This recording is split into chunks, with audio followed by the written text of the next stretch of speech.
नमस्कार। नेतृत्व बहसको आजको श्रृङ्खलामा यहाँलाई हार्दिक स्वागत गर्न चाहन्छु। हामीले विशेष गरी यो नेतृत्व बहसमा महिला प्रज्यूहरूले आफ्नो विद्यालयमा गरिराख्नुभएका असल अभ्यासहरूको प्रस्तुति गर्ने जमर्को गरिराखेका छौँ। यसै क्रममा महिला प्रज्यूहरूले आफ्नो विद्यालयमा नेतृत्व गर्ने क्रममा भोग्नुभएका चुनौतीहरू तथा सामना गर्न गरिएका प्रयासहरूका बारेमा पनि हामी यस कार्यक्रममा चर्चा परिचर्चा गर्नेछौँ। यसै क्रममा सक्षम प्रहका लागि महसुस गरिएका सिपहरूका बारेमा पनि हामी यस कार्यक्रममा चर्चा गर्नेछौँ भने विशेष गरी महिला प्रहरले आफ्नो विद्यालयमा नेतृत्व गरिरहँदा उहाँहरूले आफ्नो विद्यालयमा प्रदर्शन गरिराख्नुभएका सबल पक्षहरू वा लिडरसिपकै क्रममा भोग्नुभएका चुनौतीहरूका प्रसङ्गहरू पनि हामी कार्यक्रममा प्रस्तुत गर्ने जमर्को गर्नेछौँ। यसका साथै अन्य समसामयिक प्रसङ्गहरू पनि कार्यक्रममा रहनेछ। आजको यस श्रृङ्खलामा हामी बीचमा यस्ता अत्यन्तै अनुभवी प्रज्यू अतिथिको रूपमा हामीले निम्ताएका छौँ जो विगत 3 दशक भन्दा पनि बढी समय शिक्षण पेशामा आबद्ध भएर आफूले विद्यालयमा विशेष योगदान पुर्याइराख्नु भएको छ र 3 दशकको शिक्षण अनुभव सँगसँगै 1 दशकको प्रहको अनुभव पनि उहाँले बटुल्नु भएको छ र विशेष गरी उहाँले आफ्नो विद्यालयको शैक्षिक वातावरण सुधार गर्नका निम्ति धेरै पहलहरू गर्नुभएका उदाहरणहरू हामी पाउन सक्छौँ भने सामुदायिक विद्यालय हुँदाहुँदै पनि भौतिक अवस्थामा अत्यन्तै भौतिक पक्षलाई सुधार गर्नको निम्ति पनि सफल हुनुभएको हाम्रो आजको अतिथिको रूपमा हुनुहुन्छ। यसै गरी गुणस्तरीय शिक्षालाई वृद्धि गर्ने क्रममा यो विशेष गरी विद्यार्थीहरूका लागि अतिरिक्त समय कसरी प्रदान गर्न सकिन्छ, उपचारात्मक शिक्षणमा कसरी समय खर्च गर्न सकिन्छ भन्ने सन्दर्भ पनि उहाँको विशेष भूमिका रहेको छ। आफ्ना विविध योगदानका क्रममा विविध समयमा विविध किसिमका सम्मानहरूबाट उहाँ सम्मानित भइसक्नुभएका त्यस्ता अत्यन्त आदरणीय व्यक्तित्व आजका हाम्रा कार्यक्रमका अतिथि हुनुहुन्छ। सम्मानकै क्रममा उहाँले काठमाडौँ महानगरपालिका शिक्षा विभागबाट 2074 सालमा सम्मान प्राप्त गर्नुभएको छ भने तत्कालीन जिल्ला शिक्षा कार्यालय काठमाडौँबाट 2066मा सम्मान पत्र प्राप्त गर्नुभएको छ भने शिक्षा मन्त्रालयबाट 2065 सालमा शिक्षा पुरस्कार पनि प्राप्त गरिसक्नु भएको छ। यसै क्रममा अन्य विभिन्न सङ्घ संस्थाहरूबाट उहाँ सम्मानित पनि भइसक्नुभएका छ। त्यस्तो अत्यन्तै आदरणीय व्यक्तित्व हामी बीचमा हुनुहुन्छ। श्री जनकल्याण माध्यमिक विद्यालय बौद्ध महाङ्कालका कुमारी कमला राई अत्यन्तै विशिष्ट व्यक्तित्व हुनुहुन्छ। उहाँलाई म कार्यक्रममा हार्दिक स्वागत गर्न चाहन्छु। कमला म्याम, यहाँलाई कार्यक्रममा हार्दिक स्वागत छ। Thank you. आराम हुनुहुन्छ? ठीक छ सर। अनि यो कोभिडको बेला छ, अत्यन्तै जटिल समय छ। यहाँको व्यक्तिगत जीवन, विद्यालय जीवन कसरी अगाडि बढिराखेको छ? अब यो कोभिडबाट एक किसिमले अभ्यस्त भइसक्यो सर। अहिलेको ओमिक्रोन अलिकति पहिलाको कोभिड भन्दा अलिक नरम तरिकाकै अनुभव भएको हुनाले हामीले अहिले स्कुलमा निरन्तर रूपमा उपस्थित हुने, विद्यालयको दैनिक क्रियाकलापहरू सञ्चालन गरिरहेका छौँ र आज पनि म आफ्नो विद्यालयबाट नै हजुरसँग यो कार्यक्रममा जोडिएको छु। अत्यन्तै खुसी लाग्यो यहाँ विद्यालयबाटै आफ्नो कार्यक्रममा यो कार्यक्रममा जोडिनु भएको छ र यहाँ विद्यालयकै समयभित्र कुरा गर्न पाउँदाखेरि अत्यन्तै खुसी पनि लागेको छ। यो कुराकानीको सुरुवातमा हजुरसँग मैले सानो प्रसङ्ग राखेँ। यहाँको विद्यालयलाई परिचय गराउनु पर्यो भने कसरी आफ्नो विद्यालयको परिचय दिनुहुन्छ, कसरी परिचित गराउनुहुन्छ विद्यालयलाई? मैले आफ्नो जनकल्याण माविको परिचय दिने क्रममा यो विद्यालय चाहिँ एउटा काठमाडौँ महानगर भित्रको एउटा भौतिक रूपमा पनि र विद्यार्थीको उपस्थितिको आधारमा र शैक्षिक औसताङ्कको आधारमा पनि एउटा अव्वल विद्यालयको रूपमा म परिचय गराउन चाहन्छु। किनभने हिजोको जनकल्याण र आजको जनकल्याणमा ड्रास्टिक चेन्जहरू हामीले पाएका छौँ। यो मैले मात्रै भनेको होइन, हाम्रा अभिभावक, हाम्रा शिक्षक, हाम्रा विद्यार्थी सबैले यो महसुस गरेका छन्। तसर्थ यसलाई एउटा नमुना उन्मुख र अव्वल विद्यालयको रूपमा मैले विद्यालयमा यतिखेर बाल कक्षादेखि कक्षा 12 सम्म चलिराखेको छ हैन म्याम हामीसँग? हजुर सर। प्राविधिक धार पनि छ हामीसँग। तर यसपटक हामीले दुवैतिर प्रपोजल पेश गरेका छौँ, राष्ट्रपतिको कार्यक्रममा पनि र हाम्रो महानगरमा पनि सायद यसपटक हामीले पाउँछौँ होला। अहिलेसम्म छैन सर प्राविधिक धार। यतिखेर हाम्रो विद्यालयको कुल विद्यार्थी संख्या कति पुगेको छ म्याम? हामीसँग कति विद्यार्थी हुनुहुन्छ? सर अहिले हाम्रो विद्यालयमा 1300 बाल विकासदेखि 10 कक्षासम्म छ अनि 750 विद्यार्थी चाहिँ 11-12 मा छन्। 11-12 750 विद्यार्थीहरू अध्ययनरत छन्। एकदमै 11-12 मा हामीसँग कुन कुन विषयहरू हामीले विद्यार्थीहरूलाई उपलब्ध गराएका छौँ म्याम 11-12 को कक्षामा? सर विज्ञान बाहेक सबै छ। लको क्लास पनि गत वर्षबाट स्टार्ट गर्यौँ। अब मानविकी, व्यवस्थापन अनि शिक्षाशास्त्र हाम्रो सबै 4वटा विङ्सलाई हामीले अध्ययन अध्यापनमा अगाडि बढाएका छौँ। एकदमै यहाँले विद्यार्थीको दृष्टिकोणबाट 11-12 मा 750 विद्यार्थी हुनु भनेको अत्यन्तै ठुलो विद्यार्थी संख्या हो। यो सफलता मान्नुपर्छ। र विद्यालय जुन बाल कक्षादेखि 10 कक्षासम्म यहाँले 1300 विद्यार्थीको कुरा गर्नुभयो, लगभग 2000 विद्यार्थीहरूलाई यहाँले सेवा प्रदान गरिराख्नु भएको छ। अत्यन्तै महत्त्वपूर्ण यो सेवा हो भन्ने लाग्छ। अनि यो बीचमा आजको प्रसङ्ग अझ बढी फोकस चाहिँ हामीले प्रहको नेतृत्वसँग सम्बन्धित जोडेर कुराकानी गर्न खोजिराखेको हुनाले यहाँलाई म त्यो सन्दर्भमा कुराकानी केही उठाउन चाहन्छु। यहाँले आफ्नो शैक्षिक जीवनको 3 दशक भन्दा बढी 32 वर्षसम्म यहाँले शिक्षण पेशामा लागेर आजको यो अवस्थामा आइसक्नु भएको छ र 1 दशक प्रहको भूमिका निर्वाह गरिसक्नु भएको छ। यहाँले त्यो विगत 20-22 वर्ष शिक्षक मात्रै भएर रहँदा र अहिले यतिखेर प्रहको रूपमा रहँदा कस्तो फरक महसुस गर्नु भएको छ? यो ड्रास्टिक भूमिकामा चेन्ज हुँदो रहेछ सर। अब एउटा शिक्षक मात्रै हुँदाको अवस्थामा आफ्नो डेली ड्युटी र आफ्नो विद्यार्थीहरूलाई कताबाट सक्षम बनाउने, आफ्नो विषयमा उच्चाङ्क कसरी बढाउने भन्ने हुँदो रहेछ।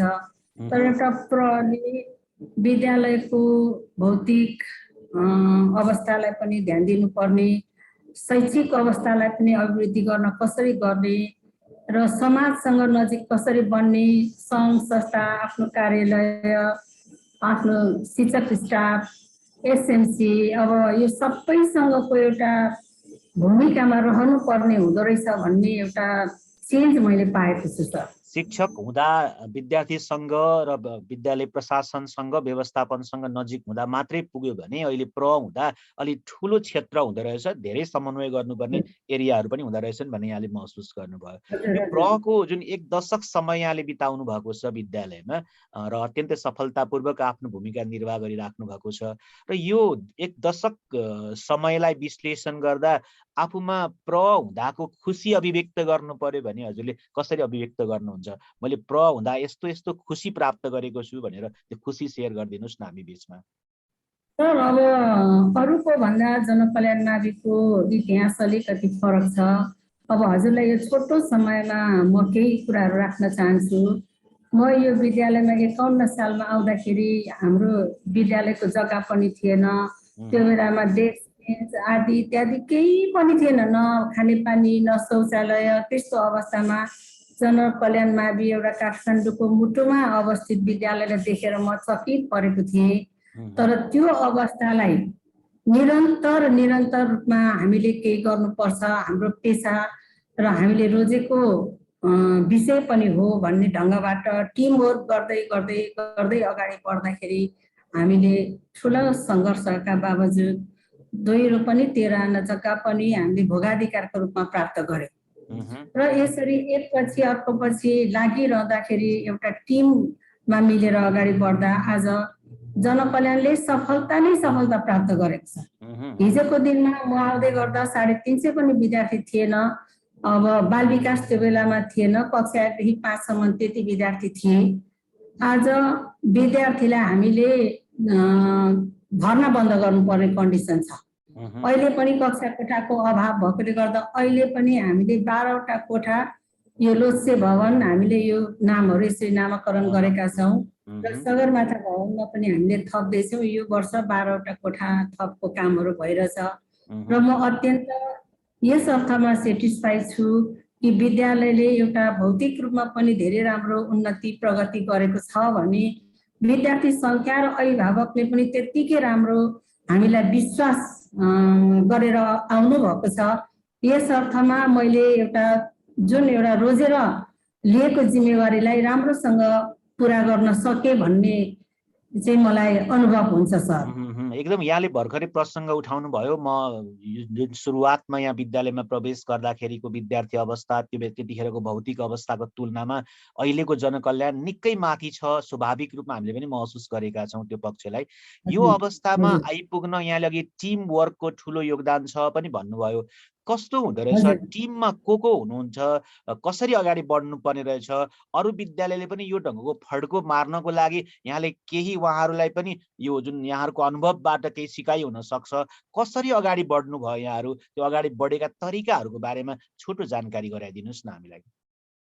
सर्वप्रथम चाहिँ मेरो अनुभवमा कस्तो मलाई लाग्छ भने सर, जो नेतृत्वकर्ता हो तिनीमा चाहिँ एउटा सहनशीलता चाहिँ धेरै हुनुपर्छ, सकारात्मक भावना सोच हुनुपर्छ र अर्को हामीले महिलाले गर्ने भनेको समय व्यवस्थापन पनि हो। हामी अगुवा गरेर हामीले आफ्ना साथीहरूको मन जित्न सफल भयौँ भनेदेखि उहाँहरूले पूर्ण रूपमा विद्यालयको प्रगति उन्नतिमा सहयोग गर्नुहुन्छ र मेरो भगाइ पनि त्यही हो।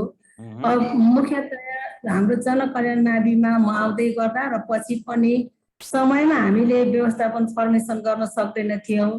अब विभिन्न किसिमका राजनीतिक हस्तक्षेपहरू पनि थिए, यहाँ तालाबन्दीका केसहरू समेत हुने गर्दथ्यो। तर जब मैले एउटा प्रको जिम्मेवारी पाएँ, मैले सबैलाई समान भावना र एउटा कसैमाथि पनि अब नकारात्मक भावनाले मैले हेरिन र काम गरिन। त्यो कुरालाई चाहिँ साथीहरूले पूर्ण रूपमा बुझ्नुभयो, जसका कारणबाट अहिले एसएमसी, अहिलेका पिटिए र जति पनि हाम्रो बिहान र दिउँसोका शिक्षक साथीहरूले मलाई एक किसिमले मुक्त कण्ठले प्रशंसा गर्नुहुन्छ। म धेरै समय व्यवस्थापनका लागि चाहिँ नि मैले विद्यालयमा अरू साथीहरूको तुलनामा धेरै नै खट्ने गर्छु सर। र यो समय व्यवस्थापन मेरो आफ्नो घर परिवारले पनि मलाई साथ सहयोग दिनुभएको हो त्यो ढङ्गबाट। र अर्को कुरा, हेडमास्टर चाहिँ एउटा योजनाकार हुनुपर्छ भन्ने मलाई लाग्छ सर। अनि सपना पनि देख्नुपर्छ। जबसम्म मान्छे म गर्छु, म सक्षम छु, मैले आँटे भने पुग्छ भन्ने किसिमको एउटा दृढ सङ्कल्प लिएर अगाडि बढ्यौँ भने बिस्तारै त्यो वातावरण बन्दै जाँदो रहेछ। हिजोको दिनमा व्यवस्थापन समितिहरूले पनि अब यो के हो कस्तो हो, अब राजनीतिक वादका रूपमा पनि केही त्यस्ता कुराहरू उठ्थे।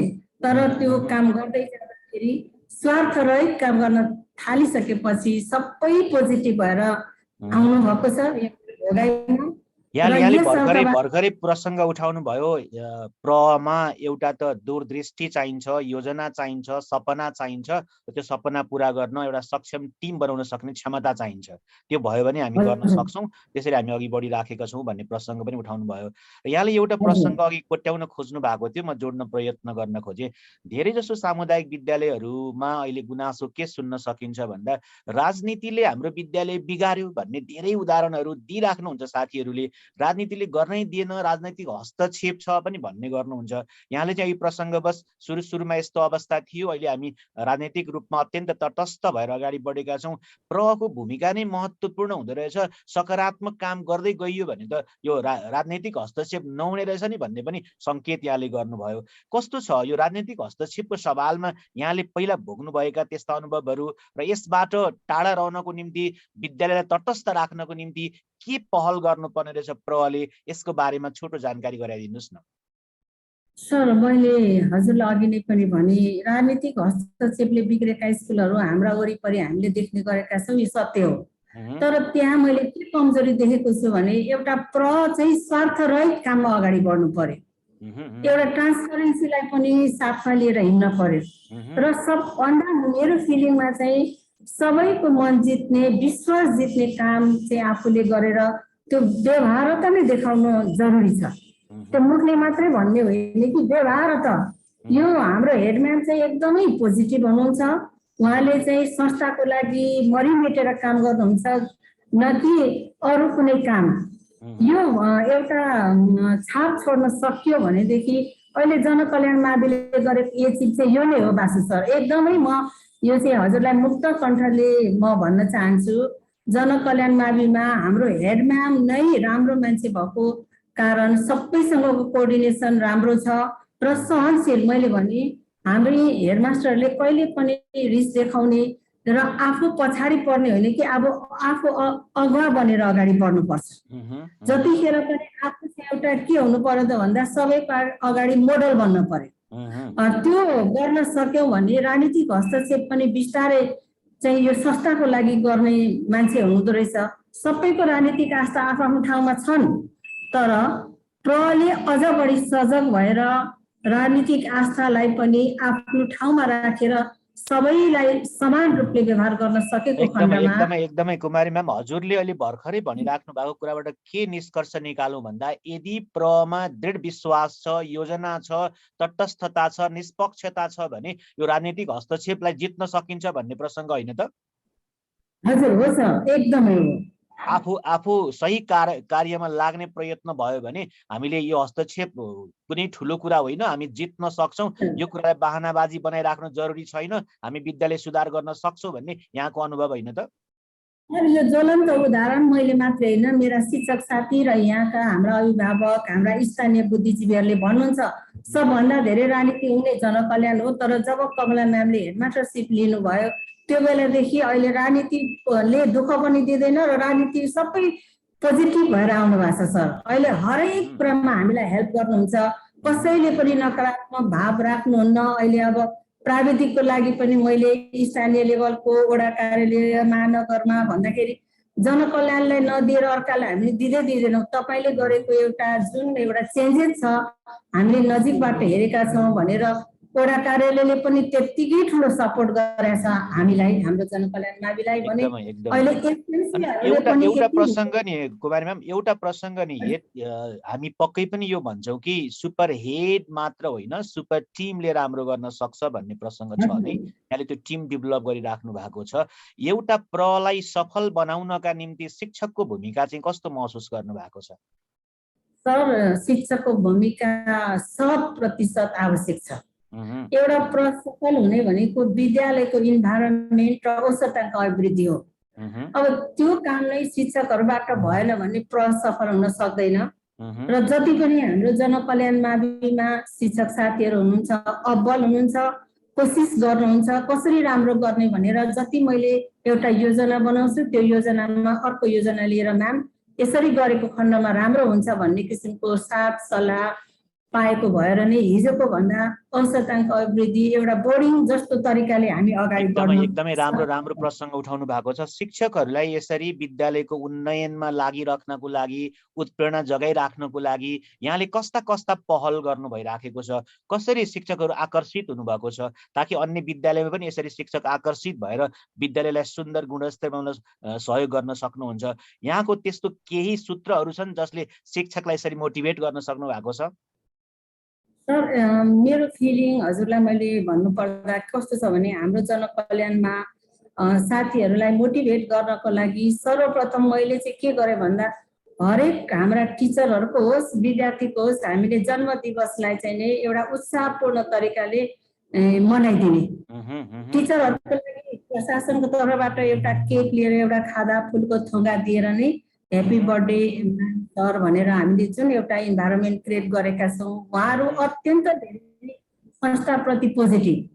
र अर्को कुरा हामीले शिक्षकहरूलाई चाहिँ हेडमास्टरले के बुझ्नु पर्दो रहेछ भन्दा उहाँहरूको समस्यालाई, उहाँहरूको अब कस्तो किसिमको समस्यामा साथीहरू परिरहनु भएको छ त्यो समस्यालाई बुझेर त्यो समस्यामा मलमपट्टि बाँधिदिने सहयोग गर्ने एउटा जुन हेड टिचरको बानी हुन्छ त्यो बानीबाट पनि उहाँहरू प्रभावित हुनुहुन्छ। एकदमै राम्रो। यहाँले एउटा प्रसङ्ग के उठाउनु भयो भन्दा जब ओरिएन्टेड लिडरसिपको सँगसँगै रिलेसनसिप ओरिएन्टेड लिडरसिप पनि अहिलेको आवश्यकता हो। मुटु छुनुपर्छ, भावना बुझ्नुपर्छ। केवल काम मात्र होइन, कामसँग सम्बन्ध पनि हुन्छ। यो पक्षलाई जोड्न सक्यो भने सफल हुन्छ भन्ने यहाँको दावा हो? हजुर सर, अनि त्यति मात्रै नभएर जनकल्याण माविले एउटा मैले गरेको असल अभ्यास मध्ये यो हामी समावेशी शिक्षा भन्छौँ। समावेशिता हाम्रो राष्ट्रको एउटा के हो त भन्दा इभेन्ट पनि हो। त्यो कुरालाई हामीले कसरी अगाडि लैजाउँ त भन्दै गर्दा मैले साथीहरूसँग मिटिङ बसेर अब हामीले हरेक किसिमका चाडपर्वलाई फलो गरौँ। हामीले जति सक्छौँ अब त्यो टाइम म्यानेजमेन्ट भनेको हाम्रो हातको कुरा हो। हामीले धेरै बेर नगरौँ। प्रत्येक शिशु कक्षादेखि 10 कक्षाका विद्यार्थीलाई पालै पालो त्यसमा चाहिँ इन्भल्भ गराउँ। एकैचोटि 1300 विद्यार्थीलाई गराउन सकिन्न, तर पनि हामीले करिब 1 घण्टा जतिको समय, 1.5 घण्टाको समय लिएर हामीले त्यो कार्यक्रमलाई अगाडि बढाउँ। त्यो अन्तर्गतको अब हामीले खाद्यान्न पनि खरिद गर्ने, बनाउने, जस्तो हामीले अस्ति नै सकिमिला पुण्यमा साथीहरूले विभिन्न किसिमका त्यो नेवार साथीहरूले सामग्रीहरू तयार गरे। त्यसै गरी हामीले अब योमरी पूर्णिमा योमरी नै बनायौँ। अनि त्यस पछाडि हामीले के गर्यौँ भन्दाखेरि अस्ति शेर्पाहरूको पनि, शेर्पा होइन मगरको मनायौँ, माघे सङ्क्रान्ति मनायौँ। यसमा सकेसम्म ड्रेस पनि फलो गरिदिने। सर म एउटा उदाहरण म दिन चाहन्छु। यो मगरहरूको हामीले ड्रेसलाई पनि लगाएर देखाउँ न त आफ्नो विद्यार्थीहरूले चाहिँ यो सिकुन् हामीबाट। हाम्रो पनि पर्व हाम्रो हेड म्यामले अरू टिचरले मनाइदिँदा रहेछन् भन्दाखेरि हाम्रो डान्स टिचर पनि थिए। उनलाई मैले भने ड्रेस किन्न कति लाग्छ बाबु भन्दाखेरि पर व्यक्ति 300 रुपियाँ लाग्छ भने ल 17 जनालाई ल्याउ त भनेर साथीहरूलाई कुरा राखेँ। हामीले ती 300 उठाउन सक्छौँ, यो कार्यक्रम लैजाउँ है भन्दा हुन्छ म्याम भन्नुभयो। अनि हामीले त्यो कार्यक्रमलाई अगाडि बढायौँ। अनि त्यो फेसबुकबाट पनि देखेछन् हाम्रो अभिभावकले। अनि पछि एकजना मन भएको अभिभावक आउनुभयो र म्याम हजुरले अत्यन्त राम्रो काम, कुनै स्कुलले नगरेको काम हजुरले मेसेज दिइरहनु भएको छ। यो कार्यक्रम कसरी गर्नुभयो भन्दा यो लुगा कहाँबाट ल्याउनु भन्दा हामीले चाहिँ किनेर ल्यायौँ, भाडामा ल्यायौँ भन्दाखेरि ओहो कति लाग्यो भन्दाखेरि अब 17 त्यहाँ कति हो त्यति लाग्यो नि हाम्रो पैसा त भन्दाखेरि त्यो पैसा चाहिँ मैले पेमेन्ट गर्न सक्छु भनेर भन्यो। अनि किन अब तपाईलाई किन दुःख दिने भनेको होइन, तपाईको यो राम्रो अभियानलाई म साथ दिन एकचोटिलाई तयार छु भनिसकेपछि अब किन त गर्नु नै हुन्छ, तपाईँ मन भएको मान्छे भयो हुन्छ भनेर मैले भने। उहाँले त्यो सबै पैसा पेमेन्ट गरेर पनि जानुभयो र अभिभावकले ताली। तपाईँले सबैलाई फलो गर्दै जानु म्याम, यो कुनै पनि विद्यालयले गरेको छैन। किन भन्दा हामीले विद्यार्थीलाई सिकाउने भनेको सिप हो सर, विद्यार्थीलाई सिकाउने भनेको अनुशासन हो, सकारात्मक भावना। अब पढ्न त सबै विद्यालयले पढाएकै हुन्छ नि, त्यो ढङ्गबाट एकदमै यहाँले भर्खरै यहाँको यो उदाहरणहरू सुनिरहँदा अत्यन्तै उत्साहित उदाहरणहरू सुनाइराख्नु भएको छ। मैले पनि यहाँको सोसल मिडियामा भिजिट गरिरहँदा त्यो हेर्ने देख्ने अवसर प्राप्त गरेको छु। विभिन्न क्रियाकलापहरूमा यहाँले जुन आफ्नो बालबालिकालाई समावेश गराइराख्नु भएको छ, समावेशिताको नाममा जीवन उपयोगी सिप प्रदान गर्ने काममा। हामी भन्छौँ शिक्षाले सिप दिनुपर्छ, संस्कार दिनुपर्छ, जीवन दिनुपर्छ, जीविका दिनुपर्छ। जुन कुरा दिनका लागि यहाँ अत्यन्तै सफल भइराख्नु भएको महसुस पनि हामीले गरेका छौँ। र सँगै यहाँले एउटा प्रसङ्ग उठाउनु भयो, राम्रा काम गर्नेहरूलाई सहयोग स्वाभाविक रूपमा प्राप्त हुन्छ। जसरी अघि यहाँले युनिफर्मको भाडा म तिर्दिन्छु भन्ने अभिभावक भेटाउनु भयो। सहयोगी हातहरू त भेटिँदो रहेछ राम्रो काम गरियो भने, तर प्रयास त गर्नुपर्ने रहेछ नि, प्रयास गर्यो भने सफल हुँदो रहेछ भन्ने सन्दर्भ यहाँले जुन प्रस्तुत गरिराख्नु भएको छ। पक्कै पनि यहाँले सुनगावा जस्तै काम गर्नु भएको छ, परिश्रमी काम गर्नु भएको छ, अप्ठ्यारोमा फुल्नु भएको छ। यहाँलाई हामी सम्मान गर्छौँ त्यो पक्षमा। एकदमै राम्रो पक्षहरू यहाँले जुन सेयरिङ गरिराख्नु भएको छ। पक्कै पनि यो एकदमै लामो कुराकानी हुन सक्छ, यो सेयरिङका धेरै कुरा अरू उठ्न सक्छन्। र यहाँलाई लागेका अरू यो सन्तुष्टिका अन्य पक्षहरू जुन मलाई भइरहँदाखेरि आनन्द महसुस हुन्छ भन्नेमा अरू छुटाउने नहुने त्यस्ता कुराहरू जुन अरू साथीहरूलाई पनि कामयाबी हुन्छन् त्यस्ता कुराहरू अरू छन् म्याम यहाँ सेयर गर्नुपर्ने? मलाई सबभन्दा धेरै मैले र यो शिक्षण पेसामा लागिरहँदाको सन्तुष्टि भनेको के हो भने जुन हाम्रो गरिब विद्यार्थीहरू अध्ययन गर्न भनेर आउँछन्, ती विद्यार्थीहरूलाई केही कुरा हामीले एउटा भनौँ न विषयगत नलेज अनि उनीहरूको एक्टिभिटिज, जुन एक्टिभिटिज हामीले कुनै नृत्य होस्, सङ्गीत होस्, वक्तित्व कला होस्, वाद विवाद होस्, यस्ता कार्यक्रम गर्दै गर्दा उनीहरूले लिएको सफलताबाट जति विद्यार्थीहरू हाँसेको मैले पाउँछु, मलाई यति धेरै एउटा सन्तुष्टिको फिल हुन्छ। कति राम्रो विद्यार्थी ह्याप्पी भएको हो। यो ह्याप्पिनेस ल्याउनु नै एउटा मेरो एउटा जिम्मेवारी पनि थियो र म यसमा सफल भएँ भन्ने मलाई लाग्छ। उनीहरूको जुन विद्यार्थीको खुसी र अभिभावकले हामीलाई जहिले पनि भन्ने गर्छ, कमला म्याम धेरै राम्रो विद्यार्थीहरूलाई अनुशासनमा पनि अगाडि लानु भएको छ। जुन सर अहिले हजुरले जनकल्याणमा भिजिट गर्नुभयो भने यो प्रत्यक्ष हजुरको आँखाले पनि देख्नुहुन्छ, हाम्रो विद्यालय डस्ट फ्री विद्यालयको रूपमा अगाडि बढाएका छौँ। यहाँ जति पनि 1300 विद्यार्थीले खेल्छन्, मका बाग बगैँचा जे जति राख्न सकेका छौँ गमला म्यानेजमेन्टहरू, त्योमा विद्यार्थीले पानी लगाएर मल लगाउँछन्, उनीहरूले टुक्र्याउने, उनीहरूले फोहोर फाल्ने कदापि गर्दैन। अब समुदायका त अब धेरै राम्रो उनीहरूले व्यवहार सिकेका विद्यार्थी त हुँदैन, तथापि विद्यालयमा आइसकेपछि विद्यार्थीले एउटा निट एन्ड क्लिन अनि संस्कार, हामीले यिनलाई संस्कार सिकाउन के गर्नु पर्यो त साथीहरू भन्दाखेरि पालो पालो गेटमा बसौँ, 11-12 को विद्यार्थी जान्छन्, त्यस पछाडि हामी गेटमा नमस्कार गर्न बस्छौँ सर। यसरी वेलकम स्टुडेन्ट, नमस्कार, good morning student, good morning भन्छ हामी 6-7 जना, उनीहरू सबैजना good morning ma'am, good morning भन्दै आउँछन्। जहाँ अहिले पनि हाम्रो स्टुडेन्टलाई भेट्यौँ भने उनीहरूले म्याम नमस्कार, गुड मर्निङ भन्न सिकेका छन्। हामीले संस्कार व्यवहार त नै सिकाउन खोजेका छौँ सर, हामीले बोल्ने मात्रै होइन, हामीले गरेरै देखाउँछौँ। अनि त्यस पछाडि उनीहरू आउँछन् अनि उनीहरूलाई फेरि राष्ट्रिय गीतको भावनाले ओतप्रोत भएर त्यो एउटा इन्भाइरोमेन्ट फ्लो गराउँछौँ हामी। विद्यार्थीहरू त्यो इन्भाइरोमेन्टमा मख पर्छन् अनि गोलबद्ध गरेर उनीहरूले विभिन्न किसिमका सानसाना गीतहरू गाउँदै अब विद्यार्थीहरू रमाउने, टिचरले त्यहाँ सहजीकरण गरिदिने, 15 मिनटको टाइम हुन्छ अनि त्यस पछाडि प्रार्थना सभा सुरु हुन्छ। प्रार्थना सभा सर मलाई लाग्छ मैले गर्वका साथ भन्नुपर्छ, हामी कहाँ चाहिँ 7वटा प्रदेशमा हामीले बाँडेका छौँ, यति राम्रो प्रार्थना सभा हामीले सिकाउँछौँ स्टुडेन्टलाई। कहिले आँखा एक्सर्साइज, कहिले हात एक्सर्साइज, कहिले टाउको एक्सर्साइज, अनि त्यो चाहिँ रोटेसनमा हुन्छ, त्यहाँ टिचरले गाइड गर्नुहुन्छ 7वटा प्रदेशको, अनि विद्यार्थी नै त्यहाँ अगाडि बढेर विद्यार्थीले चाहिँ त्यो आफ्नो एक्सर्साइजहरू गरेर पाले पालो देखाउने चलन त्यो हामीले 15 देखि 20 मिनटसम्म सक्छौँ। अनि त्यो दिन विद्यार्थीको चाहिँ जन्मदिवस परेको छ सोध्छौँ, अनि सोधिसकेपछि मेरो छ भनिसकेपछि अनि हामीले सङ्गीत र आफूले विद्यार्थीलाई जन्मदिवसको उपलक्ष्यमा शुभकामना सबै एकदमै म्याम, हजुरले अहिले भर्खरै गरिराख्नु भएको कुरा भावना जित्ने कुराहरू हुन्, मन जित्ने कुराहरू हुन्। भावना मन जित्न सक्यो भने विद्यार्थीहरू खुसी हुन्छन्। यहाँले अघि पनि प्रसङ्ग उठाउनु भयो, खुसी हुन ठुला कुरा चाहिँदैन नि त, खुसी त साना कुराबाट हुन सकिन्छ। त्यस्ता विद्यार्थीको अनुहारमा त्यो चमक अनि मुहारमा हाँसो जुन देख्न पाउनुहुन्छ, अधरमा हाँसो देख्न पाउनुहुन्छ, त्यतिखेर कुमारी म्याम खुसी हुनुहुन्छ भनेर भन्न सकिन्छ होइन। यो पाठबाट यहाँले हामीले एकदमै खुसी ठुला चाहिँदैनन्, धन सम्पत्तिले खुसी हुने होइन, ती अनुहारमा देखेर खुसी नै मेरो खुसी हो भन्ने पक्षबाट यहाँले काम गरिराख्नु भएको छ। अत्यन्त महत्त्वपूर्ण प्रसङ्ग।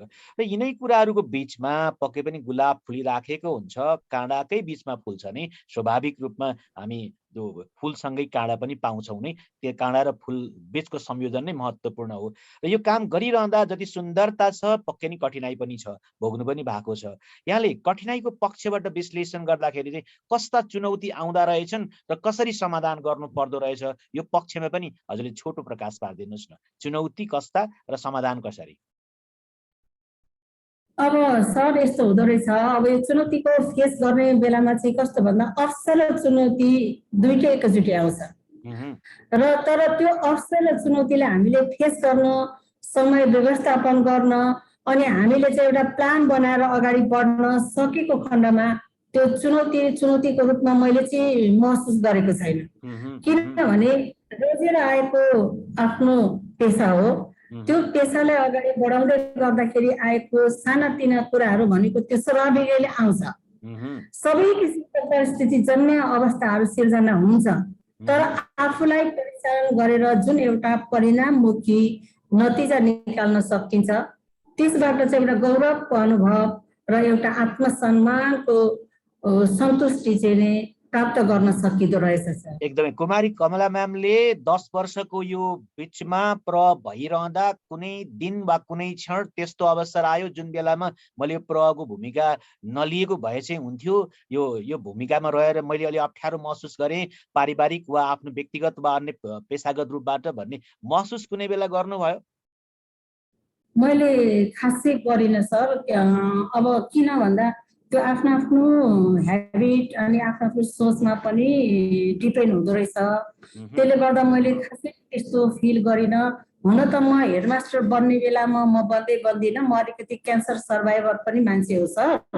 अनि म बन्दिनँ भन्दै गर्दा यहाँको 99% साथी व्यवस्थापन समितिले लामो समय तपाईँले एसिस्टेन्ट हेड टिचरको रूपमा काम गर्नुभयो, त्यसले तपाईँले नै बन्नुपर्छ भनेर मलाई चाहिँ यहाँको झारपात माटो सबै उठेको हो। यस कुरामा मैले गौरवका साथ हजुरलाई राख्न चाहन्छु।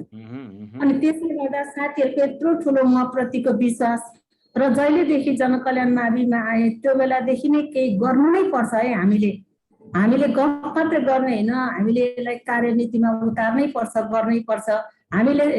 हाम्रो राष्ट्र बदल्ने भनेको हामीले हाम्रो शिक्षा पद्धतिमा हामीले परिवर्तन ल्यायौँ भने नै बदल्ने हो भन्ने चाहिँ मेरो अन्तर्मनदेखि सधैँ नै मलाई त्यो कुराले घचघचाइरहन्थ्यो, जसका कारणबाट त्यो कुरा साथीभाइको एउटा विश्वास, एसएमसी पिटिए सबैको विश्वास यति ममाथि छ भने वाइ नट, किन अगाडि नबढ्ने त? अब बढ्नुपर्छ भन्ने जुन ममा एउटा त्यो किसिमको भावना विकास भयो। त्यस पछाडि मैले कहिले पनि पछाडि फर्केर पक्कै पनि यहाँले चुनौतीलाई चुनौतीको रूपमा नभएर चुनौतीलाई अवसरको रूपमा स्वीकार्नु भयो। अवसरको रूपमा स्वीकार्दा चुनौतीहरू बिस्तारै हट्दै जान्छन् र अवसरका उज्यालोहरू आउँछन् भन्ने यहाँलाई लाग्छ होइन? एकदमै यहाँले अत्यन्तै महत्त्वपूर्ण जुन चुनौतीलाई अवसरमा बदलौँ भन्ने प्रसङ्गलाई यहाँ जोडिराख्नु भएको छ। अर्को पक्ष यहाँसँग म अझै पनि थप जोडौँ। यहाँको मैले विद्यालयका केही शिक्षकहरूसँग पनि प्रसङ्गवश विभिन्न क्रियाकलापहरूमा नजिक भइरहँदा, कुराकानी गरिरहँदा यहाँको विद्यालयमा अतिरिक्त कक्षाहरू, जुन रिमिडियल कक्षाहरू पनि भइराखेको र विभिन्न विषयका जुन प्रयोगशालाहरू जस्तै विज्ञान लगायत गणितका प्रयोगशालाहरू सञ्चालन भइराखेको, ताकि बालबालिकालाई सिपयुक्त शिक्षा दिनुपर्छ, प्रासङ्गिक शिक्षा दिनुपर्छ भनेर शिक्षक साथीहरू पनि लागिराख्नु भएको महसुस गरेको छु। यो कुरामा यहाँले कसरी नेतृत्व गरिराख्नु भएको छ, विशेष गरी सिपयुक्त शिक्षाका लागि र विशेष गरी अहिलेको 21औं शताब्दीको सिप विद्यार्थीमा हस्तान्तरण गर्नुपर्छ र सामुदायिक विद्यालयका बालबालिकाहरू भनेको अलिकति कमजोर आर्थिक अवस्था भएका अभिभावकका हुनुहुन्छ, उहाँहरूलाई कसरी गुणस्तरको पहुँचमा ल्याउने भन्ने सवालमा यहाँले जुन काम गरिराख्नु भएको छ, यसको नेतृत्व कसरी गरिराख्नु भएको छ, छोटकरीमा जानकारी गराइदिनुहोस् न। सर, अब हाम्रो जस्तो सामुदायिक विद्यालयमा यो हजुरले जुन रिमेडियल क्लासको अलिकति जानकार छु भन्नुभयो, यसलाई म अलिक क्लियर गर्न चाहन्छु। हामीले चाहिँ यो रिमेडियलको कन्सेप्ट कसरी आयो भन्दा हाम्रो विद्यार्थीहरूले गृह कार्य गरेर नल्याउने, स्तर उन्नतिमा हुँदै भएन। अनि पटक पटक हामीले अभिभावक भेला बोलाउँदाखेरि म्याम हजुरहरूले जति पढाउनु भएको छ त्योभन्दा बढी हामीले केही गर्न सक्दैनौँ, किन भन्दा हामीलाई पढ्न आउँदैन अनि हामीले के सिकाउने। एक अर्को कुरा, हामी चाहिँ सबैजना विभिन्न काममा हामी गइरहेका हुन्छौँ, राति आउँछौँ, हाम्रा विद्यार्थीहरू आएर मेरा छोराछोरीहरू घरमा होमवर्क गरेर बस भन्दा कहाँ सडकमा गल्लीमा घुमेको हामीले पाउँछौँ। त्यसले गर्दा जति हजुरले सिकाउने हो त्योभन्दा बढी हामीले इन्भाइरोमेन्ट दिन र हामीले सहयोग गर्न सक्दैनौँ भन्ने किसिमका कुराहरू आए। अनि हाम्रो जनकल्याण माविमा चाहिँ मैले हजुरलाई एसएमसीको पाटो अलिकति खोल्नै पर्छ होला सर। अरू विद्यालय भन्दा जनकल्याण माविमा एसएमसीको टिमले नै मलाई 100% सहयोग गरेको कारणबाट यो अहिले पछिल्लो 4-5 वर्षमा हामीले ड्रास्टिक परिवर्तन गर्यौँ। अनि त्यो के गर्ने त भन्दा स्रोत व्यक्तिसँग पनि मैले कुरा गरेँ, ए म्याम कसरी हाम्रो विद्यार्थीहरूको यो क्षमता अभिवृद्धि गराउने हो, यस्तो किसिमको समस्या छ भन्दै गर्दा एक दुईवटा विद्यालय घुम्नुहुन्छ त भनेर भन्नु। अनि घुमाउन त म्याम बरु हामीले पैसा पेमेन्ट गर्नुपर्छ भने गरौँ भन्दा हाम्रो स्रोत केन्द्रलाई अब बागेश्वरी लगायतका भक्तपुरका स्कुलहरूमा हामीलाई लानुभयो। हाम्रो सरको स्कुलको नाम मैले ठक्क बिर्सेँ, त्यहाँ एकदमै राम्रो स्कुल छ नि सर, सामुदायिक भक्तपुरमा। हजुर हजुर, मैले ठ्याक्कै बिर्सेँ। त्यो स्कुलमा पनि सामुदायिक विद्यालयमा को पनि हामीले अनुभवहरू साटेर आयौँ। के रहेछ त भन्दा विद्यार्थीहरूलाई आफैले सपोर्ट गर्ने, इभिनिङ पनि राखेर सपोर्ट गर्ने, अलिकति पैसा लिने, अनि ती विद्यार्थीहरू अब्बल भएर जाने चाहिँ नि हामीले नै गर्नुपर्छ। हामीलाई नेपाल सरकारले नभने तापनि यो कामलाई अगाडि बढायो भने मात्रै राम्रो हुन्छ भन्ने किसिमका चाहिँ निष्कर्ष आयो। अनि हामीले यहाँ एसएमसीको मिटिङ राख्यौँ, अभिभावक भेला, शिक्षक बैठक गरिसकेपछि ल अब 250 रुपियाँ चाहिँ पर महिना पैसा उठाउँ, अनि त्यसले चाहिँ 4वटा विषयलाई सपोर्ट गरौँ न त भन्दाखेरिको अवस्थामा त्यो मङ्सिरतिरको कुरा थियो। पुसमा फागुन चाहिँ अब यो बिचमा पर्यो, हामी आफै लागेर क्लास गराउँ। विद्यालयले एउटा ब्ल्याक टी खुवाउँछ, हामी खाउँ, तर यो 4 महिना पनि हामी बिना शुल्क विद्यार्थीहरूलाई हेल्प गरौँ भन्दाखेरि सबै शिक्षक साथीहरूले ओके हुन्छ म्याम, यो एकदमै राम्रो काम हजुरले भन्नुभयो, हामी तयार छौँ भन्ने कुरा भइसकेपछि मङ्सिर पुसदेखि फागुनसम्म होला हामीले त्यतिकै पढायौँ विद्यार्थीहरूलाई राखेर। अनि त्यो विद्यार्थीहरूमा चेन्ज आयो सर, उनीहरूको क्षमता विकास राम्रो भयो। हामीले पढायौँ साइन्स, म्याथ, इङ्ग्लिस, नेपाली। अनि त्यो गर्दाखेरि अभिभावकमा पनि राम्रो किसिमको एउटा प्रभाव पर्न गयो। अनि कमिङ इयर के गर्ने त, तपाईँहरूले 250 पर मन्थ दिन सक्नुहुन्छ भन्दा हामी सबैजना तयार छौँ म्याम भनिसकेपछि हामीले अब यो रिमेडियलमा जो कमजोर छ त्यसलाई मात्रै राख्नु भन्दा मास विद्यार्थीलाई नै राख्यौँ सर। जसरी क्लास डेको क्लास सञ्चालन गर्छौँ, इभिनिङ पनि त्यही ढङ्गले हामीले 10 मिनटको ब्रेक दिन्छौँ 4 बजे पछाडि, अनि 10 मिनटको ब्रेक पछाडि 6:50 सम्म फेरि 2 पिरियड पढाएपछि 10 मिनटको ब्रेक दिन्छौँ। अनि त्यो ढङ्गले लगिसकेपछि चाहिँ विद्यार्थीहरूको स्तरमा एकदमै औसताङ्कमा अभिवृद्धि भयो। अनि अभिभावकहरूले पनि अत्यन्त धेरै यसलाई सकारात्मक रूपमा लिनुभयो। एकदमै राम्रो प्रसङ्ग यहाँले रिमेडियल क्लासको बारेमा उठाइराख्नु भएको छ। फेरि एकापट्टि यो अत्यन्त राम्रो काम, सराहनीय काम, गर्नुपर्ने काम पनि हो भने अर्कोपट्टि फेरि निःशुल्क शिक्षा भन्दाको बेलामा फेरि किन शुल्क भन्ने प्रसङ्ग पनि क्वेसन उठ्न सक्ने सम्भावना पनि रहला वा नरहला, त्यो आफ्नो ठाउँमा रह्यो। यहाँले कसरी भोगिराख्नु भएको छ होइन। यो पाठबाट सामुदायिक विद्यालयले अहिले अत्यन्त अप्ठ्यारोमा परेका बालबालिकाहरूलाई जुन सहजीकरण गरिराख्नु भएको छ, केही जुन अतिरिक्त कक्षामा शुल्क पनि लिएर गरिराख्नु भएको छ, जसले गुणस्तर अभिवृद्धिमा सहयोग पुगेको छ, पक्कै पनि राम्रो पक्ष रह्यो। यसरी यहाँले शैक्षिक गुणस्तरमा योगदान पुर्याइराख्नु भएको छ, यो सराहनीय पक्ष छ। म यहाँसँग अलिकति प्रसङ्ग बदलौँ। यहाँले भर्खरै यो विभिन्न शैक्षिक नेतृत्व गरिरहने क्रममा कुमारी कमला म्यामलाई चाहिँ म एउटा अर्को प्रश्न के राख्न चाहे भन्दा, यहाँले विद्यालयमा प्रहको भूमिका निर्वाह गरिरहँदा यस्ता शैक्षिक गुणस्तरको पक्षमा बढी समय खर्चिन पाइराख्नु भएको छ कि अन्य भौतिक व्यवस्थापनमा, अन्य प्रशासनमा बढी समय लगाउनु परेको अवस्था छ? यहाँले कस्तो अनुभव गर्नु भएको छ? सर, मेरो चाहिँ शैक्षिक गुणस्तरको उन्नयनमा म धेरै लागेको छु। हाम्रो चाहिँ पाटाहरू हामीले कामका जिम्मेवारी बाँडेका छौँ।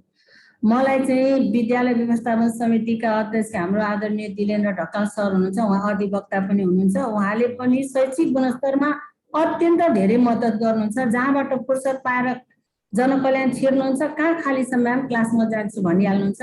उहाँ साहित्यकार पनि हुनुहुन्छ, उहाँको कलम राम्रो चल्छ। त्यसले गर्दा उहाँले मलाई म्याथ र साइन्स, इङ्ग्लिस बाहेकको 3टा बाहेकको जुनसुकै क्लास पनि म गएर लिन्छु भनेर उहाँले पनि मलाई हेल्प गर्नुभएको छ। र शैक्षिक गुणस्तरको पाटोलाई म अलिक बढी हेर्छु सर, किन मैले भने अघि नै जिम्मेवारी बाँडफाँड छ। हुन त हाम्रो जनकल्याणमा अहिले सबै अरू स्कुलहरू जस्तै समिति छन्, लिडरहरू छन्, विषय कोअर्डिनेटरहरूदेखि लिएर हामीले काम जिम्मेवारी बाँडफाँडमा त अन्य विद्यालय जस्तै हो। तर हेड टिचरले जसरी अहिले हामीले भौतिक पूर्वाधारमा विकास गरिरहेछौँ, यो काम चाहिँ मैले विद्यालयको एकजना सरलाई, अर्को सरलाई, सुरेश कटवाल भन्ने सरलाई जिम्मेवारी चाहिँ मैले दिएको छु। उहाँको कोअर्डिनेसनमा कहाँ कहाँ जाने, म एकचोटि महानगर गएँ भने उहाँले 4 चोटि जाने। म चाहिँ स्कुल बसेर मेरो शैक्षिक गुणस्तरलाई मैले हेर्नुपर्छ भनेर दिनमा 8वटा सब्जेक्टको क्लास हुन्छ भने सर फुर्तिलाका साथ 7वटा विषय पढाउने प्रमध्ये अब पढाउनुहुन्छ ल, म चाहिँ पढाउँछु। कुनै पनि क्लासमा छिर्ने। अनि मलाई भन्छन् साथीभाइले कति उत्साह, यो थाक्नुहुन्न म्याम भन्छ। म थाक्दिनँ। विद्यार्थीसँग गएर गफ गर्ने, विद्यार्थीलाई के समस्या छ भने सपोर्ट गर्ने। अनि यो काम चाहिँ मैले आफ्नो विद्यालयमा ऱ्यापिडली अगाडि बढाइरहेको छु, जसले गर्दा त्यो विद्यार्थीलाई के छ समस्या, टिचरलाई समस्या के छ, टिचरको पर्फर्मेन्स के छ, त्यो नजिकबाट हेर्ने अवसर चाहिँ मैले प्राप्त गरेको छु सर। एउटा प्रसङ्ग यहाँले म कक्षाहरू पनि प्रशस्तै लिइराखेको छु भन्ने प्रसङ्ग उठाउनु भयो। पक्कै पनि हामी प्रले कक्षा लिनु अत्यन्त राम्रो पक्ष पनि भयो नै। यो सुपरिवेक्षणको सन्दर्भ जस्तै विभिन्न शिक्षक साथीहरूले एक शिक्षकले अर्को शिक्षकको कक्षामा जाने, त्यसबाट पनि सिक्ने, चाहे तल्ला कक्षाको शिक्षकले माथिल्लोमा वा माथिल्लाका साथीले तल्लोमा, यस ढङ्गले साथीहरूबाट सिक्ने संस्कार हजुरको विद्यालयमा कस्तो छ? सर एकदमै छ। हाम्रो साथीहरू चाहिँ पेयर टिचिङ पनि गर्नुहुन्छ। साथीहरू एकदमै धेरै उत्साही, कसरी हाम्रो विद्यालयलाई राम्रो गर्ने, हाम्रो विद्यार्थीलाई कसरी राम्रो गर्ने, आफ्नै टिचरहरूले ट्रेनिङ चलाउनुहुन्छ। अब हरेक विषयको ट्रेनिङ सुरुवातमा हुन्छ। यो वर्ष पनि हामीले गऱ्यौँ। हामी विद्यालयले के गर्ने त भन्दाखेरि हामीले इन्सेन्टिभ चाहिँ खास केही पनि दिएनौँ, तर के दियौँ भन्दा खाजा दियौँ, खाना दियौँ, मटेरियल्स दियौँ। अब म्याथको मन्जु म्यामले चलाउनु भयो, इङ्ग्लिसको केबी सरले चलाउनु भयो, एवं तरिकाले नेपालीको भोज शर्मा मिसले चलाउनु भयो। अनि उहाँहरूले नै यो आफ्नो विद्यालयमा हामीसँगै छ भन्ने किन बाहिरदेखि ल्याउने भन्ने पनि छ र एकअर्कामा खोलेर यो समस्या भयो, यसलाई समाधान कसरी गर्ने र ठुला क्लासका साथीहरूलाई फुर्सद भएको खण्डमा सानो क्लासमा गएर पनि आज त अब ग्रेड टिचर साथी आउनु भएन, हेल्प कसैले गर्नुहुन्छ भने म्याम मेरो खाली छ, म गएर लिउँ त भन्ने।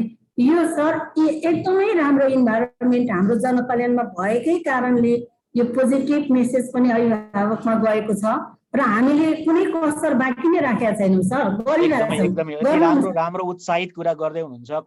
कतिपय क्षणमा चाहिँ सामुदायिक विद्यालयका शिक्षकहरू अल्छी हुनुहुन्छ, पढाउनुहुन्न, जाँगर लगाउनुहुन्न भन्ने सन्दर्भहरू चलिराखेको अहिलेको जुन सामाजिक जुन एउटा अवस्था त्यो सुनिराखेको अवस्थामा जनकल्याणको यो उत्साहित कुरा सुन्दा हामी पनि निकै उत्साहित भएका छौँ। धेरैले राम्रो गर्नु भएको छ। अझ पनि सामुदायिक विद्यालयको सवालमा कतिपय अवस्थामा त्यस्ता कुरा पनि सुन्नमा आइराखेका छन्। यो पाठमा जनकल्याणले जुन गरेको यो प्रयासहरू सराहनीय छ।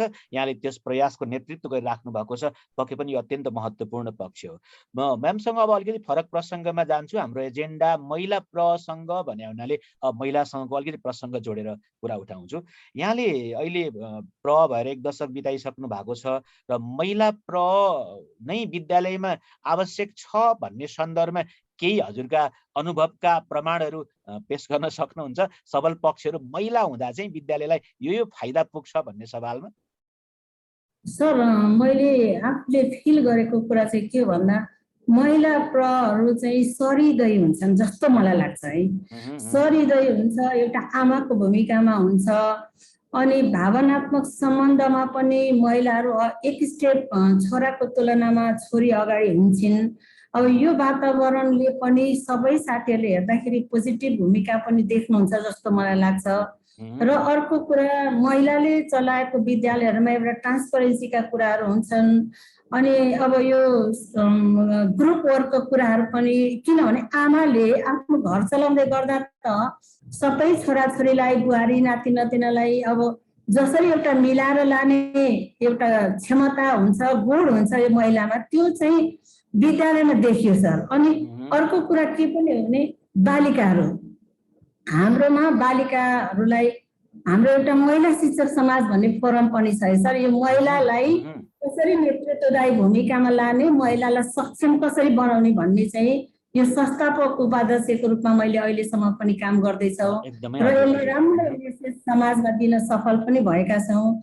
त्यस अर्थबाट भोलिको दिनमा पनि जनकल्याणमा चाहिँ अब मैले चाहे जस्तो हुने भए महिलाले नै प्रको भूमिकामा रहनुपर्छ र महिलाले चलाएको विद्यालयहरू अहिले काठमाडौँ भेल्लीमा मात्र नभएर चारैतिर एउटा राम्रो मेसेज दिन सफल पनि भएका छौँ। त्यो भावना जति एउटा महिलामा हुन्छ त्यो पुरुषमा अलिकति थोरै हुन्छ कि भन्ने मैले चाहिँ अनुभव गरेको छु सर। यहाँलाई मैले विभिन्न प्रशिक्षणहरूमा गइरहँदा विभिन्न महिला प्रहरूसँग भेटिरहँदा पनि कतिपय गुनासोहरू कस्तो सुनिन्छ भन्दा खै महिला भएकै कारणले हो कि कतिपय अवस्थामा हामीलाई त्यति धेरै भ्यालु दिँदैन, टेरिँदैन, अटेर गरेको महसुस गर्छौँ। यो किन होला सर भनेर पनि प्रश्न गर्नुहुन्छ केही महिला प्रहरूले। हजुरले त्यस्तो कतै आभास गर्नु भएको छ, महसुस गर्नु भएको छ, अथवा यो महिला शिक्षक समाजको उपाध्यक्ष भएर पनि काम गरिराख्नु भएको छ, त्यस्ता आवाजहरू सुन्ने गर्नु भएको छ? सर मैले अरूबाट चाहिँ सुनेको छु, कति साथीहरूलाई त्यस्तो फिलिङ छ भनेर आवाजहरू उठाउनुहुन्छ फोरमहरूमा, यो भर्चुअल फोरमहरूमा, तर मेरो आफ्नो व्यक्तिगत महसुस चाहिँ त्यो छैन सर। अलिकति मेरो बोल्डनेस पनि होला र सबैसँगको एउटा कोअर्डिनेसनमा म अलिकति अगाडि नै छु जस्तो मलाई लाग्छ। त्यसले गर्दा मैले त्यो भोगिनँ, किन भन्दा त्यो अहिलेसम्म पनि भोगेको छैन। त्यतिकै इज्जत सम्मान साथीभाइ समाजले दिएको हुनाले मेरो फिलिङ्स चाहिँ महिला भएकै हुनाले मैले यो किसिमको चाहिँ नि एउटा अनुभव छ नकारात्मक भन्ने चाहिँ मसँग छैन सर। यहाँले त्यो अनुभव गर्नु भएको छैन। अन्य साथीको गुनासो चाहिँ केही सुन्नुहुन्छ, उहाँलाई के भन्न चाहनुहुन्छ? जो साथीहरूलाई अलि अप्ठ्यारो परिराखेको छ, म कतिपय शिक्षक साथी प्रमा आउनको लागि महिला साथीहरू अगाडि आउन खोजिराख्नु भएको छैन, उहाँहरूलाई यहाँ कस्तो सन्देश दिन चाहनुहुन्छ? उहाँ सक्नुहुन्छ, आउनुहोस् भन्नुहुन्छ वा के गर्नको लागि सल्लाह दिनुहुन्छ? सर मैले चाहिँ फिल गरेको हामीले एउटा योजनाकार व्यवस्थापक भए तापनि अध्ययन अत्यन्त धेरै गर्नुपर्छ भन्ने मलाई लाग्छ।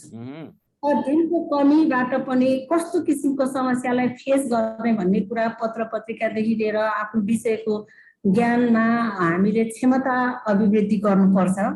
र मुख्य कुरा समय व्यवस्थापन। मलाई त यहाँ कतिचोटि जनकल्याण माविले म आफै एसिस्टेन्ट प्र हुँदा पनि सम्मान पत्र त मेरो वर्षेनीको सम्मान पत्र होला सर। मेरा प्रले मेरो व्यवस्थापन समितिले दिएको त मसँग 10वटा भन्दा कम छैन होला। यो अहिलेको यो 51 सालदेखि म जनकल्याणमा छु।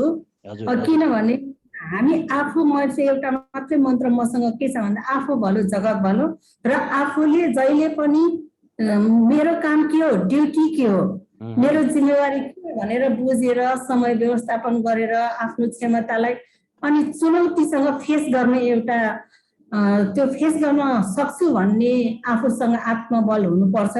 त्यो भयो भनेदेखि समस्या केही पनि हुँदैन। अब सुरुमा त समस्या हुन्छ सर, मैले पनि नभोगेको होइन, केही समस्या मैले पनि भोगेँ।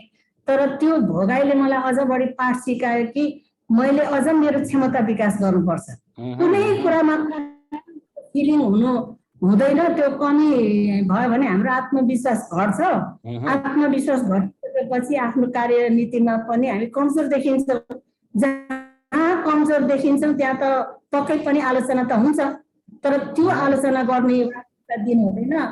5 घण्टा सुतेर भए पनि म चाहिँ मेरो जिम्मेवारी अगाडि बढाउँछु। मैले त गर्ने त्यही नै हो सर। यहाँको सल्लाह चाहिँ सक्षमता बढाउनुस्, आत्मविश्वास बढाउनुस्, गर्न सक्नुहुन्छ, डराउनु पर्दैन भन्ने नै होइन त म्याम? डराउनु पर्दैन। सक्षमता त चाहियो नै, आत्मविश्वास पनि चाहियो नै, गर्न सक्छु भन्ने भावना चाहियो नै, अनि नेतृत्व गर्न सकिन्छ, डराउनु पर्दैन भन्ने पक्ष यहाँको एकदमै राम्रो यहाँले दर्शाउनु भएको हो। अब हामी अत्यन्त छोटो समयमा छौँ, म छोटो यहाँ केही थप कुराकानी गर्छु। यो प्र भएर काम गरिरहँदा यहाँले जुन अनुभवको आधारमा चाहिँ यहाँलाई कस्ता कस्ता सिपहरू चाहिँ नभई नहुने सिपहरू रहेछन् भनेर सूची बनाउनु पर्यो भने के भन्नुहुन्छ? के सिपहरू चाहिँ यो जरुरी रहेछ हामीलाई भनेर? त्यसमा सर्वप्रथम चाहिँ सूची बनाउँदै गर्दा चाहिँ आत्मविश्वास नम्बर 1 मैले भन्नु पर्यो। अनि अर्को के हुनु पर्यो भन्दा कोअर्डिनेसन। कोअर्डिनेसनमा दोस्रो सिप कोअर्डिनेसनको सिप चाहिँ हुनु पर्यो। र 3मा जहिले पनि बी पोजिटिभ हुनु पर्यो सर। बी पोजिटिभ अनि कोअर्डिनेसन अनि त्यस पछाडि के हुनु पर्यो त भन्दा आफ्नो जिम्मेवारी, त्यो पनि एउटा सिप हो। मेरो जिम्मेवारी के हो भनेर जतिखेर पनि आफूले सपनामा पनि विपनामा पनि हामीले त्यसलाई चाहिँ एउटा सिपको रूपमा नै लिनु पर्यो। र अब त्यो सिप चाहिँ के हो भन्दा आफ्नो विद्यालयभित्रको मात्रै सिप होइन, एउटा सङ्घ सङ्गठन, विभिन्न सामाजिक सङ्घ सङ्गठनदेखि लिएर कार्यालय, आफ्नो तालुका अफिसदेखि लिएर सबैसँगको एउटा संयोजनकारी भूमिका पनि त्यो सिप हुनुपर्छ। यो यहाँले जुन सूची बनाइराख्नु भएका जति पनि सिपहरू छन्, विशेष गरी सफ्ट स्किलका सिपहरू यहाँले बढी फोकस गर्नुभयो, यो जीवन उपयोगी सिप। सँगै अघि यहाँले एउटा अत्यन्तै प्रसङ्ग महत्त्वपूर्ण उठाउनु भएको थियो, जुन अध्ययन गर्नुपर्छ प्रले, सक्षमता चाहिन्छ, सिप पनि चाहिन्छ अर्को त्यो पक्षमा। जस्तै कक्षा कोठामा गएर राम्रो पढाउने सिप भएको प्र अझ सबल हुने होला नि त होइन म्याम? पोजिसन भन्दा पनि उसको सक्षमता अझ बढी महत्त्वपूर्ण होला त्यो पक्षमा पनि आफ्नो विषयवस्तुको दक्षता सँगसँगै यहाँले भन्नुभएको जस्तो त्यस्ता लाइफ स्किल सफ्ट स्किल पनि भयो भने सक्षम हुन सक्छ, सफल हुन सक्छ भन्ने यहाँको दावा हो। एकदमै महत्त्वपूर्ण कुरा गरिराख्नु भएको छ। अनि यहाँले चाहिँ यो जीवनमा अहिले यो 30औं वर्ष यो शिक्षण पेशामा रहेर काम गरिसक्नुभयो, एक दशक भएर काम गरिसक्नुभयो। यो सिपको विकास चाहिँ कसरी गरिराख्नु भएको छ, त्यसका तरिकाहरू के? हजुर यस्तो रहेछ, म आफै पनि कहिले कहिले भन्ने गर्छु, यो एउटा पारिवारिक वातावरण र यो एउटा जन्मजात, मलाई पारिवारिक वातावरण त हुँदै हो, जन्मजात पनि हुन्छ कि भन्ने म कहिले कहिले मेरो साथीहरूसँग तुलनात्मक रूपमा मेरै घर परिवारको उदाहरण पनि दिने गर्छु। र थोरै चाहिँ हामीले कस्तो परिवारभित्र हुर्क्यौँ र कस्तो इन्भाइरोमेन्ट आमा बुवाले दिनुभयो भन्ने हुन्छ भने बिहा गरेर गइसकेपछि पनि कस्तो सङ्गत छ, उसले चाहिँ कस्तो इन्भाइरोमेन्टमा बाँचिरहेको छ भन्ने कुरा पनि हो जस्तो लाग्छ सर। मलाई चाहिँ मेरो आमा पढ्नु भएको थिएन, निरक्षर हुनुहुन्थ्यो, तर जहिले सुके पनि यो सामाजिक अभियन्ता हुनुहुन्थ्यो।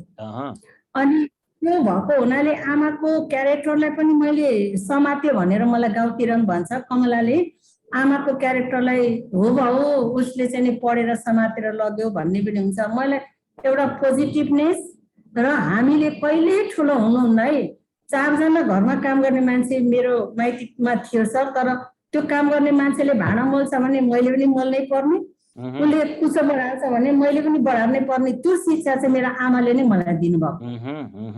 त्यसले गर्दा पहिले पनि मेरो आँगनमा फोहोर मैले यहाँ आफ्नो स्कुलमा देखेँ भने म उठाउँदै डस्टबिनमा हालेको जहिले पनि सबैले देख्नुहुन्छ। अनि उहाँहरूले पनि, र यो चाहिँ एउटा पारिवारिक वातावरण, अब घरको पनि मेरो इन्भाइरोमेन्ट एक किसिमले त्यस्तै छ, त्यो कारणले पनि हुन सक्छ। एकदमै त्यसरी भयो। यहाँले प्रसङ्ग चाहिँ नेतृत्व आफू मोडल पनि बन्नुपर्छ, अरूलाई काम गराउनु मात्र ठुलो कुरो होइन, आफू पनि सँगै गर्नुपर्छ भन्ने सन्दर्भ पनि यसमा जोडेर आउनु भएको छ। र सिपका पक्षहरूको विकास, यसै क्रममा अहिले तालिम प्रदायक संस्थाहरूले विकासका तालिमहरू पनि दिइराख्नु भएको छ होइन। विभिन्न स्थानीय सरकारले वा शिक्षा तालिम केन्द्र लगायतका अन्य संस्थाले दिइराख्नु भएको छ। यो तालिमलाई कसरी हेर्नु भएको छ, यहाँले कतिको प्रभावकारी महसुस गर्नु भएको छ? मैले पनि 10 दिने व्यवस्थापन तालिम लिएँ। हाम्रो सैद्धान्तिक नलेजहरू धेरै छ, तर मलाई चाहिँ के लागेको छ अहिले जताततैको यसो प्रहरूको मैले आफ्नै मनले समीक्षा गर्दै गर्दा चाहिँ मैले देखेको तालिमले नै मोडल बन्नुपर्छ है, कि अरू टिचर होइन। अरूले 5 विषय पढाउँछ भने प्रले त्योभन्दा बढी काम गर्छु भनेर लाग्नुपर्छ र आफूलाई उदाहरण बनेर देखाउने किसिमको तालिममा चाहिँ त्यसलाई फोकस गरेर जानुभयो भने अझ बेटर हुन्छ कि जस्तो मलाई लाग्छ। अब यो पोजिटिभनेसका कुराहरू चाहिँ सर अब तालिममा मैले चाहिँ पाइनँ। अब यो समन्वयकारी भूमिकाहरूमा अझ विशेष हजुरले अघि भन्नु सफ्ट स्किललाई अलिकति बेसी जोड दिने, यो चाहिँ आफू मोडल नबनिकन विद्यालय मोडल बन्दैन, मोडल बनेको खण्ड मात्र विद्यालय मोडल बन्छ भन्ने कुरा चाहिँ नि धेरै तालिमले प्रहरूलाई फोकस गर्दाखेरिको अवस्थामा अझ प्रभावकारी सन्देश जान्छ। पक्कै पनि अहिले जुन समसामयिक समस्या भोगिराख्नु भएको छ प्रहरूले, त्यस्ता समस्याहरूमाथि केन्द्रित भएर व्यावहारिक रूपका प्रशिक्षणहरू भए भने अझ प्रलाई सपोर्ट पुग्थ्यो भन्ने यहाँको तर्क हो। एकदमै राम्रो प्रसङ्ग कुरा उठाइराख्नु भएको छ। अनि यहाँले अहिले यति धेरै अघि प्रसङ्ग महिला हुँदाका फाइदाहरू, विद्यालयलाई जुन एउटा लिड गर्नको लागि जुन आफूले तर्क पनि गर्नुभयो, तर किन महिला प्रहरूको सङ्ख्या तुलनात्मक रूपमा अत्यन्तै कम देखिन्छ नि म्याम, किन बढ्न नसकेको होला, यहाँ के लाग्छ, के कारण होला त्यसको? सर अब त्यो अलिकति व्यक्तिगत कारणहरू पनि हुन सक्छ, किनभने फिल्ड आफैले बनाउने हो। यो क्षेत्रमा आइसकेपछि अलि हुने बिरुवाको चिल्लोपात भने जस्तो त्यो अहिले पनि मेरै विद्यालयको मैले यसो आफ्नै मनमा समीक्षा गर्छु कहिले कहिले। सबैको क्षमता चाहिँ त्यो अगाडि बढेर चुनौती फेस गर्नको लागि तयारी हुनुहुन्न सर। त्यो चाहिँ अब विविध कारणहरू हुन सक्छ, उहाँको पारिवारिक कारणहरू हुन सक्छ, उहाँ आफैमा आत्मविश्वास नबढेको पनि हुन सक्छ, त्यो पनि होला।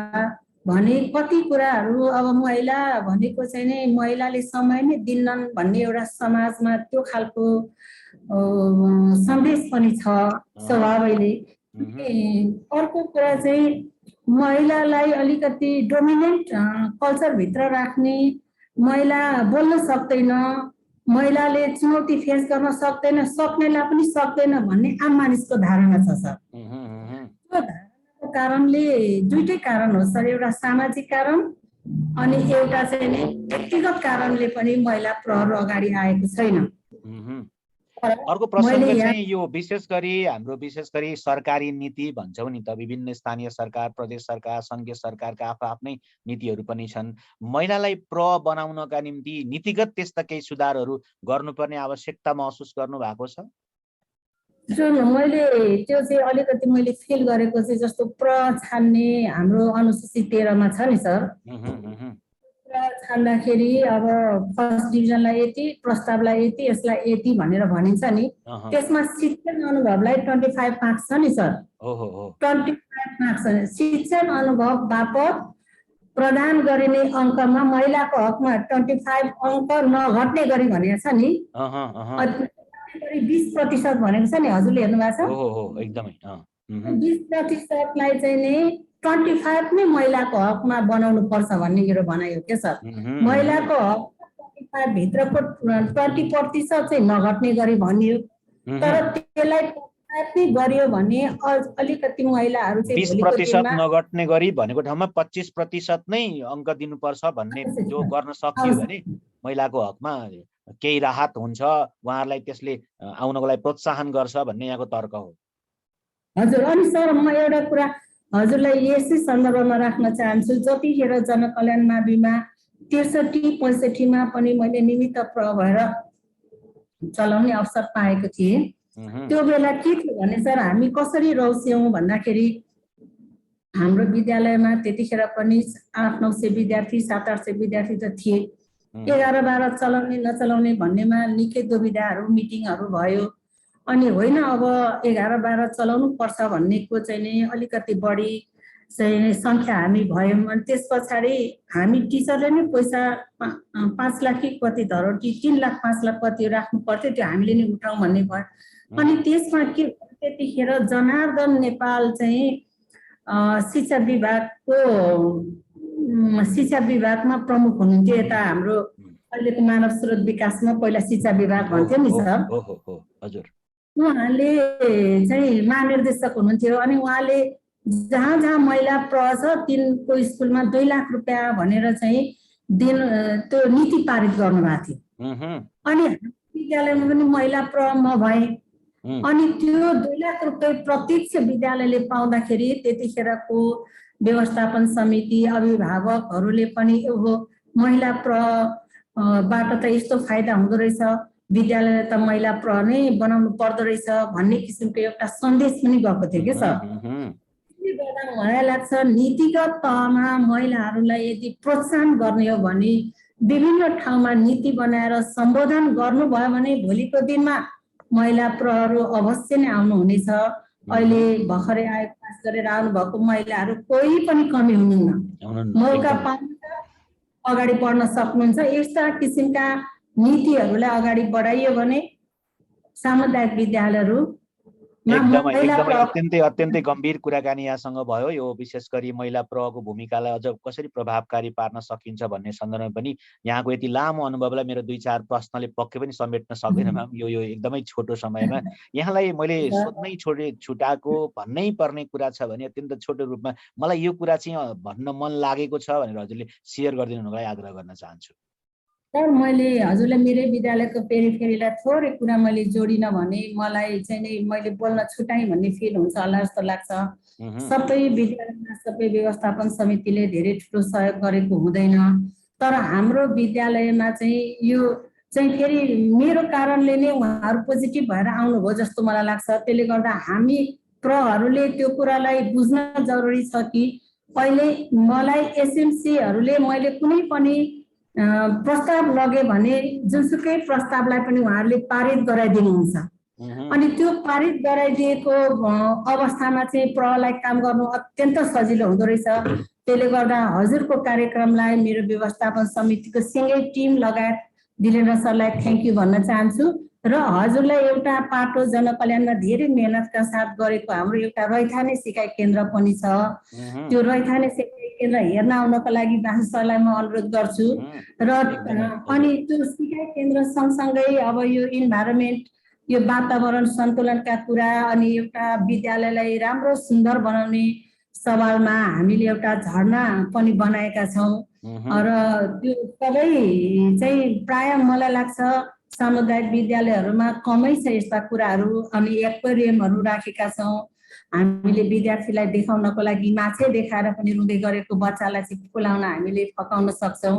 त्यसले गर्दा विद्यालयमा आकर्षण कसरी बढाउने यो दुईटै कुराले अहिले जनकल्याण माविमा विद्यार्थीहरू थेगी नसक्नु पनि भएको छ र यो आम 77 जिल्लाका सबै हेड टिचर सर म्यामहरूलाई म यो सन्देश दिन चाहन्छु कि आफ्नो विद्यालय पनि सुन्दर हामीले कसरी बनाउन सक्छौँ त्यतातिर पनि लाग्नुपर्छ भन्ने मेरो अन्तिम भनाइ राख्न चाहन्छु सर। एकदमै म्याम, एकदमै यहाँले पक्कै पनि अघि मलाई जनकल्याणको यहाँको सोसल मिडियाहरूमा जुन यहाँले पोस्टिङ गरिराख्नु भएको हुन्छ यहाँ लगायत शिक्षक साथीहरूले त्यो हेर्दा म लोभिन्छु र कुनै दिन पक्कै पनि त्यो यहाँको विद्यालयको भ्रमणको लागि म लालयित पनि छु र पक्कै पनि त्यो अवसर आउनेछ भन्ने विश्वास पनि छ। र सँगै अन्य देशका विभिन्न क्षेत्रमा रहेका विद्यालयहरू विभिन्न भिजिटमा हिँड्नुहुन्छ, विभिन्न खाले सिकाइमा हिँड्नुहुन्छ, त्यो सन्दर्भमा जनकल्याण एउटा सिकाइको महत्त्वपूर्ण थलो है भनेर पनि हामीले भन्नुपर्छ। उहाँहरू पक्कै पनि यहाँको जुन विद्यालयमा यति राम्रो अभ्यासहरू हेर्नको लागि पनि